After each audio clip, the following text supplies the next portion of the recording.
যে breaking news, এই মুহূর্তে যে ব্রেকিং নিউজ এসেছে দেখাবো। এই মুহূর্তে যে ব্রেকিং নিউজ এসেছে সেই ব্রেকিং পিচ করছি। আর একটা অসভ্যতা আর একটা নির্যাতনের ঘটনা যদি আমি বাংলাদেশ থেকে শুনতে পাই, তাহলে এই যে কভারেজ জবাব চায় বাংলাতে ময়ূকের, সেটা আরো ডাবল হবে, সেটা আরো অ্যাগ্রেসিভ হবে, সেটা আরো চোখে চোখ রেখে জিজ্ঞেস করবে মোহাম্মদ ইউনূসকে যে ডাক্তার বাবু আপনি আসলে করছেনটা কি, আপনি পারবেন?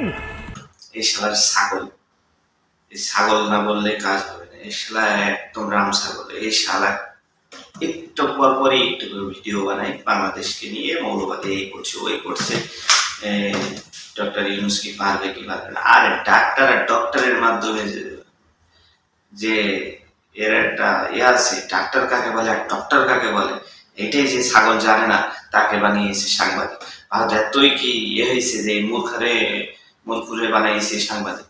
ভারতকে এরকম, ভারতকে কতটুকু নিচে করে ফেলেছে এসে রাম ছাগল, তা সেটা এখন এই ভিডিওর মাধ্যমে বোঝা যাচ্ছে যে ডাক্তার আর ডক্টরের পার্থক্য বোঝে না।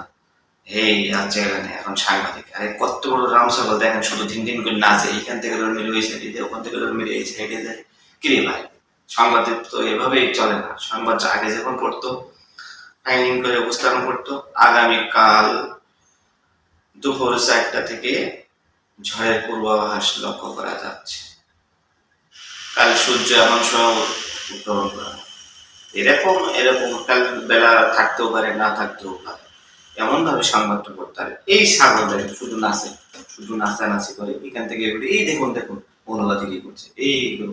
ভাই তোর কোনো আর কোনো কাজ নেই? তোর কি কোনো আর কোনো কাজ নেই? তুই নাচানাচি করিস কেন?